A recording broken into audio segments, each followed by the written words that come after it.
রাষ্ট্রপতি শাসন জারি হলে তিনি এখনো তো মুখ্যমন্ত্রী থাকতেন না, পুলিশ মন্ত্রীও থাকতেন না, স্বাস্থ্যমন্ত্রীও থাকতেন না।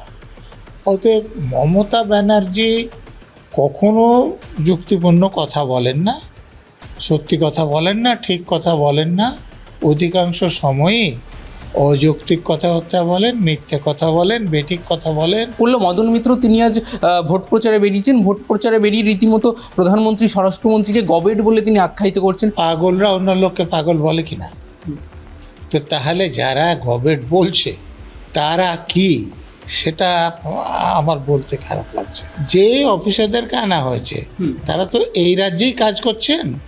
যদি তারা এরকম কোনো কাজ করে থাকে তাহলে তিনি তাদের বিরুদ্ধে কোনো ব্যবস্থা নেননি কেন? তাহলে কি তিনি সেই কাজের সঙ্গে যুক্ত ছিলেন? কি আমি কি বলছি, কিছু বলছি? তো এই যে মরা লোকদের ভোট গুন্ডা বদমাশদের দিয়ে নেওয়া যেত, অস্তিত্ব লোকদের ভোট দিয়ে নেওয়া যেত, সেই ভোটের সংখ্যা তো কমে যাচ্ছে। তাহলে তালিকায় যাদের নাম আছে তাদেরকে আটকাতে হবে, তাদের ভোট দিয়ে নিতে হবে। এটা আগের তুলনায় অনেক কঠিন। সেই জন্য মমতা ব্যানার্জির হারার সম্ভাবনা বেশি। সারা বছর যে গুন্ডাদের কাছে অস্ত্র উদ্ধার করা হয় না, রাখতে দেওয়া হয়, সেটা তো এই সময় ব্যবহারের জন্যেই। মমতা ব্যানার্জি এই যে কিছু পুলিশ অফিসার বা আইএস অফিসারের ট্রান্সফার হলে রাগ করছেন, সেটা তো এই জন্যেই। যারা এগুলো করতে দেয় সেই অফিসারদেরকে সরিয়ে দিলে ভোট করতে অসুবিধা হবে না। এই কেন্দ্রীয় বাহিনীকে যাদের অধীন করা হয় তারা নিরপেক্ষ নন, তারা একটা পার্টির পক্ষে। তো এরকম লোকের হাতে কেন্দ্রীয় বাহিনীকে দিলে কেন্দ্রীয় বাহিনী যে কাজের জন্য আনা হয়েছে সেটা করতে পারবে না। স্যার, নির্বাচন কমিশন এবার যেন এক অন্য রূপে একের পর এক বদলি, একের পর এক ট্রান্সফার, এই যে পুরো বিষয়টা চলছে রাজ্য জুড়ে, একজন এক্স আইপিএস অফিসার হিসেবে কীভাবে দেখছেন? এবার কি একটু হলেও এই ভোটে স্বস্তির খবর পাওয়া যাবে? আমাদের এখানে একটার পর এক ভোট যেভাবে হয় সেখানে তো ব্যাপক রেগিং হয়, হিংসা হয়, মানে মানুষ খুন হয়। যে এই 23 সালের পঞ্চায়েত ভোট দেখেছেন, 64 জন নিহত হওয়ার তালিকা আপনি দেখবেন। আমার শেষের শুরু হলে একটা বই আছে, সেখানে আমি দিয়েছি। আবার দেখুন 2025 সালে একটা কালীগঞ্জ কেন্দ্রে শুধু ভোট ছিল, তো সেখানে তামান্নাকে বোমাতে খুন হতে হলো। তো যদি এখানে 294টা আসনে এরকমভাবে হিংসা হয় তাহলে তো আবার সেটা ব্যাপক খুনোখুনি হবে। তো সেই জন্য নির্বাচন কমিশন যদি একটু চেষ্টা করে যে পরিবর্তন করে যদি অন্তত কিছুটা শান্তিতে ভোটটা করানো যায়, কিছুটা রিগিং করানো যায়, তাহলে তো সেটাকে আমাদের সমর্থন করা উচিত। স্যার, অন্যদিকে মমতা বন্দ্যোপাধ্যায় তিনি বলছেন যে একটা অলিখিত, অঘোষিত রাষ্ট্রপতি শাসন কার্যত এই পশ্চিমবঙ্গে জারি হয়েছে নির্বাচন কমিশনের হাত ধরে, এবং তার পেছনে রয়েছে অবশ্যই কেন্দ্রীয় বিজেপি। রাষ্ট্রপতি শাসন জারি হলে তিনি এখনো তো মুখ্যমন্ত্রী থাকতেন না, পুলিশ মন্ত্রীও থাকতেন না, স্বাস্থ্যমন্ত্রীও থাকতেন না। অতএব মমতা ব্যানার্জি কখনো যুক্তিপূর্ণ কথা বলেন না, সত্যি কথা বলেন না, ঠিক কথা বলেন না। অধিকাংশ সময়ই অযৌক্তিক কথাবার্তা বলেন, মিথ্যে কথা বলেন, বেঠিক কথা বলেন। উনি দেখুন 80-র দশক থেকেই ডক্টরেট লিখতে শুরু করেছিলেন। লোকে যখন জিজ্ঞেস করলো যে কোথা থেকে ডক্টরেট করেছো, বললো ইস্ট জর্জিয়া ইউনিভার্সিটি থেকে। খোঁজ নিয়ে দেখা গেলো যে ইস্ট জর্জিয়া বলে কোনো ইউনিভার্সিটিই নাই। অর্থাৎ তিনি জালি ইউনিভার্সিটি, জালি ডক্টরেট। আবার আপনি দেখুন তিনি এসপ্ল্যানেডে মিটিং করতে গিয়ে বললেন যে ডহর বাবুদের বংশধররা আমার সঙ্গে দেখা। ডহর যে সিধু কানু ডহরের ডহরটা যে ওই রাস্তার নাম, কোনো ব্যক্তির নাম না, এটা আমাদের মাননীয়া জানেন না, কিন্তু তার জন্য তার কোনো রকম অনুতাপ নাই। দেখুন রবীন্দ্রনাথ মারা গিয়েছেন 1941 সালে, কিন্তু তা 6 বছর 7 বছর পরে তিনি অনায়াসে রবীন্দ্রনাথকে দিয়ে মহাত্মা গান্ধীর অনশন ভাঙাতে পারেন। দেখুন আমাদের বিধানসভায় তৈরি হয়েছে 1950 খ্রিস্টাব্দে, আর রামমোহন রায় মারা গিয়েছেন 1833 খ্রিস্টাব্দে, প্রায় 150 বছর। কিন্তু তিনি রামমোহনকে দিয়ে সতীদাহের আইনে বিধানসভায় পাশ করিয়ে নিতে পারেন। শেক্সপিয়র, হুম। কিটস, রবীন্দ্রনাথ, তিনজন তো দূরের কথা, তিনজনের দুজনে কখনো পৃথিবীতে ছিলেন না, কিন্তু তিনি এই তিনজনকে একটা জায়গায় সাহিত্য আলোচনায় বসিয়ে দিতে পারেন।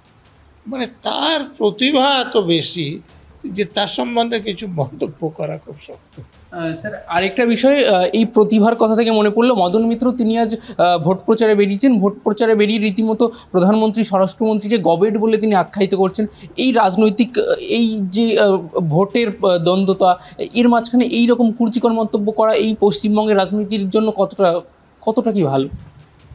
দেখুন, পাগলরা অন্য লোককে পাগল বলে কি না? তো তাহলে যারা গবেট বলছে তারা কি, সেটা আমার বলতে খারাপ লাগছে। কিন্তু স্যার কোনোভাবে কি বলা যায় এই যে বাক্য চয়ন, এই যে শব্দ চয়ন, এইগুলো এই পশ্চিমবঙ্গের রাজনীতিতে নতুন করে হলেও তৃণমূল নিয়ে আসছে? নতুন করে কি বলছে? এই যে প্রধানমন্ত্রী প্রার্থীকে আমাদের যিনি এখনও মাননীয় মুখ্যমন্ত্রী, তিনি বলছেন যে মুখে কুড়ি হবে, তো কোমরে দড়ি বেঁধে ঘুরাবো। আপনি কি নতুন বলছেন? এটা তো তৃণমূলের নেতা এরকম কথা না বললে তৃণমূলের নেতা মানাই না। যেমন একটা রোল উঠেছে সোশ্যাল মিডিয়ায়, যে জেলে যায়নি সে তৃণমূলের ক্যান্ডিডেট না এই বিধানসভায়, সেরকম বিষয়টা। না, আমি এই মতের সঙ্গে একমত না। হয়তো জেলে অনেকেরই যাওয়া উচিত ছিল, কিন্তু হাজত খাটেনি এরকম কিছু লোক তো প্রার্থী আছে। হয়তো তাদের হাজত খাটা উচিত ছিল, কিন্তু খাটেনি এরকম লোকও প্রার্থী আছে। স্যার অন্যদিকে নির্বাচন কমিশনের ভূমিকার দিকে যদি আমরা তাকাই, তাহলে মমতা বন্দ্যোপাধ্যায় বলছেন এগুলো প্রশাসনিক পদক্ষেপ নয়, সর্বোচ্চ স্তরের নির্দেশে আসলে রাজনৈতিক হস্তক্ষেপ করছে নির্বাচন কমিশন। কি বুঝলেন? দেখুন, মমতা ব্যানার্জি তো পুলিশের লোকদেরকে বা প্রশাসনের অন্য লোকদের ওই বেআইনি কাজ করতে বলেন এবং করিয়ে নেন। সেই জন্যে তার পক্ষে কেউ ঠিকমতো কাজ করতে পারে পলিটিক্যাল বসদের নির্দেশ ছাড়া, সেটা মনে করা সম্ভব নয়। স্যার অন্যদিকে এই সময় যে নতুন অফিসাররা তারা এই ভোটের সময় এইরকম একটা গুরুত্বপূর্ণ সময় এসে এই সমস্ত কার্যভার সামলাচ্ছেন, এর পরবর্তীতে তাদের ভবিষ্যৎ নিয়ে তো একটা আশঙ্কা থেকে যাচ্ছে এই রাজ্যে। যদি মমতা ব্যানার্জি আর ক্ষমতায় না ফেরেন, নতুন দল আসে, তাহলে তো কোনো রকম ঝামেলা নাই, তো সেটার সম্ভাবনাও তো আছে। যদি মমতা ব্যানার্জি কোনো ক্রমে ফিরে যান, তাহলে তাদেরকে আবার সরিয়ে কম গুরুত্বপূর্ণ কোনো জায়গায় পাঠানো হবে, এইটুকুই করতে পারেন, আর কি করবেন। তাদের এতদিন তো মমতা বন্দ্যোপাধ্যায় এবার আবার প্রশ্ন তুলছেন যে নতুনদের কেন আনা হচ্ছে, পুরনোরা সব বিষয়টা ভালোভাবে বুঝতো, ভালোভাবে জানতো কোথায় কী পদক্ষেপ নিতে হতো, এই বিষয়টা পুরনোরা নতুনদের তুলনায় বেশি ভালোভাবে বুঝতো। তিনি আরও একটা কথা বললেন যে যারা নতুনরা এসছেন তাদের সহযোগিতায় কিছুদের সহযোগিতায় কিছু বেআইনি কাজকর্ম বিজেপি করাতে পারে। তাহলে সেই অফিসারগুলো তো এতদিন এই সরকারের আন্ডারে কাজ করতেছে। সেই অফিসাররা বা বিজেপির উচিত ওনার মধ্যে মামলা করে, তাহলে ওনার সাজা হয়ে যাবে। যে অফিসারদেরকে আনা হয়েছে তারা তো এই রাজ্যেই কাজ করছেন। যদি তারা এরকম কোনো কাজ করে থাকে, তাহলে তিনি তাদের বিরুদ্ধে কোনো ব্যবস্থা নেননি কেন? তাহলে কি তিনি সেই কাজের সঙ্গে যুক্ত ছিলেন? কি আমি কি বলছি, কিছু বলছি? সেই অফিসাররা তো এখানে কাজ করছেন, তো তারা যদি এরকম অপরাধের কাজ করে, তাহলে তিনি তো মুখ্যমন্ত্রী, তার তো তাদের বিরুদ্ধে ব্যবস্থা নেওয়া উচিত ছিল, তিনি নেননি। তার মানে তিনি যা বলছেন মিথ্যে কথা বলছেন। এই যে এই সমস্ত বক্তব্য তিনি এখন দিচ্ছেন, এই কোথাও গিয়ে কি যেটা বিরোধী দলের মধ্যে একটা রোল উঠেছে, মমতা বন্দ্যোপাধ্যায় ভয় পেয়েছেন, আশঙ্কায় আছেন তিনি ফিরবেন কিনা, সেই কারণে কি এই সমস্ত বক্তব্য তিনি দিচ্ছেন? না, তার তো এবার ক্ষমতায় আসবেন কিনা সে ব্যাপারে সন্দেহ আছে। অতএব তিনি আতঙ্কিত, তার কথাবার্তা শুনলে বোঝা যায় যে তিনি ভুল কথাবার্তা বলছেন। যেমন বেআইনি কথাবার্তা তো বরাবরই বলেন, এখন একদম ভুল কথাবার্তা বলছেন। স্যার আরেকটা বিষয় যেটা মূলত এই 26-এর একটা হাইলাইট কেন্দ্র ভবানীপুর, মমতা বনাম শুভেন্দু, আপনি কি মনে করছেন এখানে কে জয়ী হবে? এখনো পর্যন্ত কি সম্ভাবনা? আচ্ছা, মমতা ব্যানার্জি 21 সালে যখন নন্দীগ্রামে শুভেন্দু অধিকারের কাছে হেরেছিলেন, তো তিনি যখন মুখ্যমন্ত্রী হয়েছিলেন তখন তো তিনি এমএলএ ছিলেন না। তো 6 মাসের মধ্যে যদি তিনি এমএলএ না হতেন তাহলে তার মুখ্যমন্ত্রীর পদ থাকতো না। তো তখন তো কোভিডের লকডাউন চলছিল, বন্যাও চলছিল, এখানে তো উপনির্বাচন হওয়ার অবস্থা ছিল না। কিন্তু তখন যিনি চিফ সেক্রেটারি ছিলেন তিনি মিথ্যে করে লিখলেন যে আমাদের এখানে কোভিড নিয়ন্ত্রণে, বন্যা নিয়ন্ত্রণে, আর ভবানীপুরে যদি এখন এই নির্বাচন না করানো যায় তাহলে সাংবিধানিক সংকট দেখা দেবে। এ নিয়ে হাইকোর্টে মামলা হয়েছিল। তা হাইকোর্টের প্রধান বিচারপতির বেঞ্চ এগুলো খুব পরিষ্কার করে দেখিয়েছিলেন যে মমতা ব্যানার্জিকেই এ রাজ্যের মুখ্যমন্ত্রী থাকতে হবে, এরকম কোনো কথা তো সংবিধানে লেখা নাই। তাহলে সাংবিধানিক সংকট সৃষ্টি হবে কি করে? দ্বিতীয়ত, তিনি যে কথাটা বলছেন যে মমতা ব্যানার্জি ভবানীপুর থেকে দাঁড়াবেন, যতক্ষণ না তিনি নমিনেশন পেপার ফাইল করছেন চিফ সেক্রেটারির পক্ষে তো সেটা জানা সম্ভব নয়। অর্থাৎ হাইকোর্টে যেটা বলেছিল যে চিফ সেক্রেটারি পাবলিক সার্ভেন্ট হিসেবে নয়, পলিটিক্যাল পার্টির সার্ভেন্ট হিসেবে কথা বলছেন। তিনি তো এটা লিখলেন নির্বাচন কমিশনকে। অর্থাৎ চিফ সেক্রেটারি চিফ মিনিস্টারের পক্ষে মিথ্যে কথা লিখলেন, বেআইনি কাজ করলেন। কিন্তু নির্বাচন কমিশনও তো বেআইনি কাজ করলেন। বেআইনি কাজটা কি? 1951 খ্রিস্টাব্দের যে রিপ্রেজেন্টেশন পিপল অ্যাক্ট আছে তার 151 ধারা অনুসারে 6 মাসের মধ্যে উপনির্বাচন করা যাবে কি না সেটা নির্বাচন কমিশন কেন্দ্রীয় সরকারের সঙ্গে কথা বলে ঠিক করবে। নির্বাচন কমিশন কী করলো? চিফ সেক্রেটারি চিঠি রেফারেন্স দিয়ে এখানে লকডাউন চলছে, কোভিডের বন্যা পরিস্থিতি চলছে, সেপ্টেম্বরের 4 তারিখে তিনি শুধুমাত্র ভবানীপুর কেন্দ্রে ভোট ঘোষণা করে দিলেন। আরও 31টা বিধানসভা কেন্দ্রে ভোট নেওয়ার কথা ছিল, আরও 3টে লোকসভা কেন্দ্রে ভোট নেওয়ার কথা ছিল, কোনোটাই ঘোষণা করলেন না। যার পক্ষে হাইকোর্টে মামলা হয়েছিল। তো এইটা নির্বাচন কমিশনের লোকেরা তো বেআইনি কাজ করলেন। তো নির্বাচন কমিশনের বেআইনি কাজ নিজেরা করেছেন না কেন্দ্রের শাসক দলের যে নেতা আছেন তাদের সঙ্গে কথা বলে করেছেন? যদি সেটা হয় তাহলে অর্থটা কি দাঁড়ালো?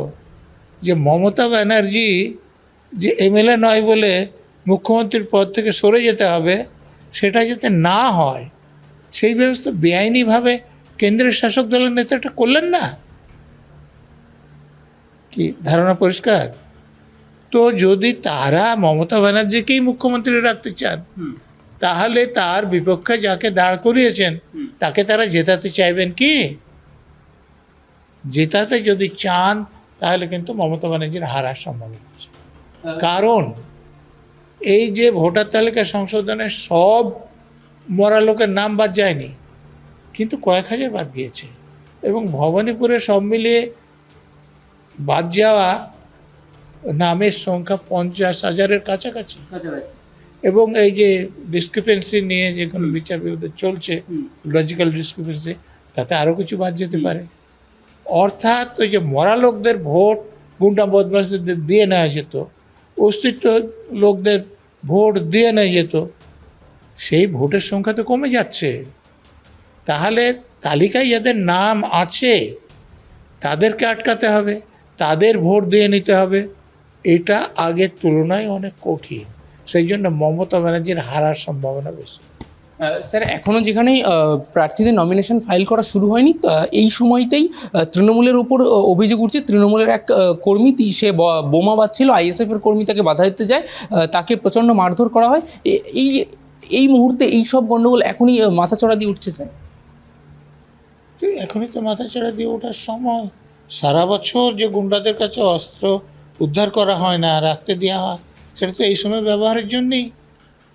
এই কালীগঞ্জে ওই যে তামান্নাকে যাদের বোমাতে মরতে হয়েছিল সেই সব লোকদেরকে এখনও কি অ্যারেস্ট করা গিয়েছে? পুলিশ তো দেখতেই পাচ্ছে না, কী করে অ্যারেস্ট করবে? তো ওই লোকগুলো ওই বোমা নিয়ে, গুলি নিয়ে এখন ব্যবহার করবে না। এই যে কাঁকুলিয়াতে যারা বোমা ছুড়লো, গুলি ছুড়লো, প্রধান যিনি আসামি হুম তাকে গ্রেপ্তার করা গিয়েছে, তিনি সোশ্যাল মিডিয়ায় পোস্ট করছেন, তিনি ইফতার পার্টির কার্ড বিতরণ করছেন, কিন্তু পুলিশের লোকেরা তাকে দেখতে পাচ্ছেন না। কি করবেন বলুন? প্রশান্ত বর্মনকেও দেখতে পাচ্ছে না, সে না। অফিসে ঘুরে যাচ্ছে। হ্যাঁ, তো মমতা ব্যানার্জি এই যে কিছু পুলিশ অফিসার বা আইএস অফিসারের ট্রান্সফার হলে রাগ করছেন, সেটা তো এই জন্যেই যারা এগুলো করতে দেয় সেই অফিসারদেরকে সরিয়ে দিলে ভোট করতে অসুবিধা হবে না, তাহলে ওনার রাগ অমূলক নয়। কিন্তু স্যার অবশেষে একটা প্রশ্ন করব যে এই কেন্দ্রীয় বাহিনীর জওয়ান যাদের উপর এত ভরসা করছে নির্বাচন কমিশন, এত সংখ্যায় তাদের আনা হচ্ছে এবার, তার পরবর্তীতে বাংলার মানুষ কি ভরসা করে ভোট দিয়ে যেতে পারবে? তাদের কি সঠিকভাবে ব্যবহার করা হবে? সঠিকভাবে ব্যবহার করা হলে এই যে লোকসভার ভোটে যেরকম অশান্তি হয়েছে সেটাও হতো না। আমি তো লোকসভা ভোটে দেখেছি যে কেন্দ্রীয় বাহিনী দাঁড়িয়ে আছে, রাজ্যের বাহিনীও দাঁড়িয়ে আছে, যাদের আদেশ দেওয়ার কথা যে অপরাধীরা যে অপরাধ করছে সেটা বন্ধ করো, আদেশ দেয়নি, তারা অপরাধ একদম বিনা বাধাই করেছে। সিআরপিএফ, আরপিএফ, সিআরপিএফ এবং আরও অন্যান্য বিএসএফ এদের ডিজিরা রাজ্যে আসছেন মিটিংয়ের জন্য। এবার কি ডিজিরা আসাতে কিছু লাভ হবে না, তারা ফোর্সের লোকদের ব্রিফ করতে পারেন, হুম, তাদের দিক থেকে যে ডিসিপ্লিন রেখে তারা চলে, কিন্তু যাদের অধীনেই কেন্দ্র বাহিনীকে রাখা হবে তারা যদি তাদের ব্যবহার না করেন নিরপেক্ষভাবে, তাহলে কোনো লাভ হবে না। মানে স্যার গোড়াতেই গলদ রয়েছে, সেটা ঠিক করতে হবে বলছেন। গলদ গোড়াতে নাই, কিন্তু এই কেন্দ্রীয় বাহিনীকে যাদের অধীন করা হয় তারা নিরপেক্ষ নন, তারা একটা পার্টির পক্ষে। তো এরকম লোকের হাতে কেন্দ্রীয় বাহিনীকে দিলে কেন্দ্রীয় বাহিনী যে কাজের জন্য আনা হচ্ছে সেটা করতে পারবে না। তাহলে স্যার এত বদলির কি মানে হলো? এত বদলি করে, ধরুন যে সব জায়গায় তো বদলি হচ্ছে না, হুম, থানার ওসিদের পরে বদলি হবে কিনা জানি না, এখনো হয়নি। তো সেখানে যে গুন্ডা বদমাশরা আছে তাদের ধরা হয়নি, তাদের অস্ত্র উদ্ধারও করা হয়নি। অতএব ভোটের দিনে তার আগে থেকে তারা এই যে আপনি ভাঙড়ে এবং তার মৃতদেহটা অন্য জায়গায় পাওয়া হুম। গিয়েছে, তার মানে এখান থেকে সরিয়ে গুন্ডারা ফেলেছে হুম, যাতে ঠিকমতো ধরা না যায় তার জন্যে। তো এরা তো ভোটের দিনে এরকম করবে, যারা ভোট দিতে চায় বিরোধী প্রার্থীদের, তাদের বাড়ির সামনে বোমা নিয়ে গুলি নিয়ে তারা একদম উন্নয়ন হয়ে দাঁড়িয়ে থাকবে। তো তো ভোটাররা তো বাড়ি থেকে বেরোতে পারবেন না, তাদেরকে ফাঁকি দিয়ে যদি কেউ এসে ভোটের লাইনে দাঁড়ান, আমার তো ব্যক্তিগত অভিজ্ঞতা, আমার চোখের সামনে দেখেছি, তাহলে ভোটের লাইনই তাদের উপর বোমা পড়বে, ভোটের লাইনই তাদেরকে গুলি করে ফেলে দেওয়া হবে। এর পরেও যদি বুথে ঢোকে, তাহলে বুথে যে গুন্ডা থাকবে, এই হাতে কালি মাখানোর সঙ্গে ভোটারের ভোট গুন্ডা তার পছন্দ মতো প্রার্থীকে দিয়ে দেবে, ভোটারের পছন্দ মতো প্রার্থীকে নয়। তো তাহলে তো ভোটে তারাই জিতবে, গুন্ডা বদমাশরা যাকে জেতাতে চাইছেন। তো এই গুন্ডা বদমাশদের যদি প্রতিরোধ করা না যায়, ভোটারদের যদি অবাধে বুথে এসে ভোট দেওয়ার এবং ভোট দিয়ে বাড়িতে ফিরে গিয়ে নিরাপদে থাকার ব্যবস্থা না করা যায়, তাহলে কিন্তু অবাধ ভোট সম্ভব নয়। স্যার নির্বাচন কমিশন যে বেনজির পদক্ষেপ নিয়েছে আমি বলবো, যে বুথের বাইরে যদি ধমকানি হয় তাহলে সেখানে আবার নতুন করে ভোট করানো হবে। এটা মানে যে প্রশাসন থাকবে সে প্রশাসন ধরবে কি করে, আর ধরলেও কি ভবিষ্যৎটা কি? না না, তার থেকে বড় প্রশ্ন মুখে বলার কাজে করার হ্যাঁ, জিনিস সেটাই নয়। বলছি স্যার, এটা কি আমি করতে একটা হবে? উদাহরণ হ্যাঁ। দিচ্ছি। আমাদের দেশের নির্বাচনী আইন অনুসারে প্রার্থী যে কোনো বুথে ঢুকতে পারে, হুম, এটা দেখার জন্য যে সেখানে ভোট আইনসঙ্গতভাবে হচ্ছে কিনা, বেআইনি কিছু হলে যাতে তিনি অভিযোগ করতে পারে হুম। প্রশাসনের কাছে। কিন্তু এই পার্লামেন্টের ভোটে আমি দেখেছি, এই যে ঘাটালে দেখেছি, হুম। এই ভাঙড়ে দেখেছি বলে মনে পড়ছে, প্রার্থী যেতে যাচ্ছেন, শাসক দলের গুন্ডা বদমাশরা তার পথ আটকে দিচ্ছেন। সেখানে রাজ্যের পুলিশও দাঁড়িয়ে আছে, কেন্দ্রের পুলিশও দাঁড়িয়ে আছে, তাদের বিরুদ্ধে কোনো ব্যবস্থাই নেওয়া হচ্ছে না। তাহলে কীভাবে সম্ভব হবে? আপনি যে বলছেন যে বুথের বাহিরে হলো, তো এ তো ঘটনা ঘটে। তো ওগুলো প্রতিটা বুথের জন্য যদি ব্যবস্থা করতে পারে যে এরকম ব্যবস্থা ঘটবে না, তাহলে আর কোনো উপায় আপনি দেখছেন যে করতে পারা যাবে? হ্যাঁ, আমি তো দেখছি, মানে আমি দেখুন একটা বই এবারের বইমেলা বের করেছি রাজ্যে পরিবর্তন কেন দরকার এবং কিভাবে সম্ভব। ওই কিভাবে সম্ভবের জায়গায় আমি প্রতিটা জায়গায় লিখেছি কিভাবে সম্ভব। যদি যারা ভোট করাচ্ছেন তারা চাইলে একটা কপি জোগাড় করতে পারেন, কলেজ স্ট্রিটে বইটা পাওয়া যায়।